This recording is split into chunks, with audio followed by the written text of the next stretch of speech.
just a few weeks ago, I somehow managed to stumble down some steps, and I really don't know what I did. All I know is that when I was at the bottom and on the ground, that I knew I'd hurt my foot. And so I'd either, not my ankle, but my foot.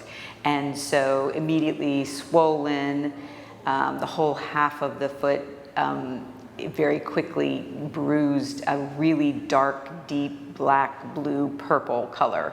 And so it was the whole half of the foot. And it was something that many people said, you need to go to the doctor, you need to get an x-ray, it looks like it's broken. I couldn't move my pinky toe and my next toe, whatever that's called.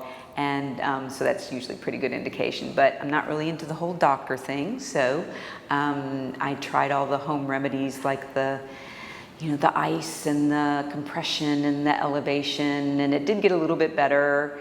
And I just kept saying, I'm okay, I'm okay, I'm okay. That was, and so then, but after like a week, it wasn't that much better. And everybody's saying, you really just need to go to the doctor. And so one day I woke up and I had this intuition, perhaps I should do the work that I've learned from Dr. Joe. Perhaps that might work. And so I had this really weird intuition to go swimming.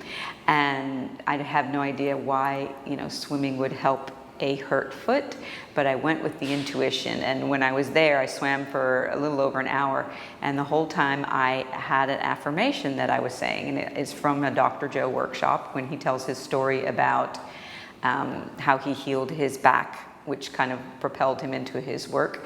And that was the power that makes the body heals the body. And that's what I said to myself for an entire hour when I swam around that pool. And it was really funny because it felt like there was energy going through my body, down that leg and through that foot and out the toes the whole time I was doing that. And I just kept saying it over and over and over and over and over and over. So it would be a really good story if at the end of that it had been healed, but it wasn't.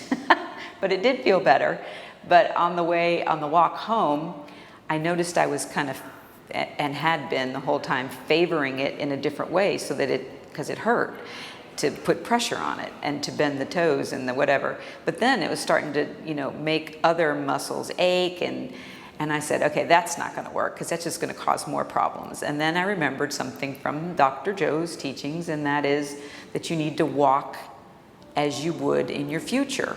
And it's just part of another larger thing, but it popped into my brain. I was like, oh, well, that's a very literal application of that. And I said, okay, so that's what I'm going to do. So even though it was really still painful and uncomfortable, I walked normal. Like I didn't favor it. I didn't do anything because I felt like I need to be walking like I want to be walking in the future. And really my goal was to be walking and not think about it. I didn't want to have to think about how I was walking. I just wanted to walk. And so that, I think, was really a big turning point because it happened fast. It was like 3 days. The swelling went down, the bruising went down. I started to be able to move my toes, and the 4th day I woke up and it was as if nothing had happened. And that was just, 4 days after I did the swimming and the start walking, the way I wanted in the future. And so, and before it was like a week and very little had gotten better. So there you go. That's my story. I'm sticking to it.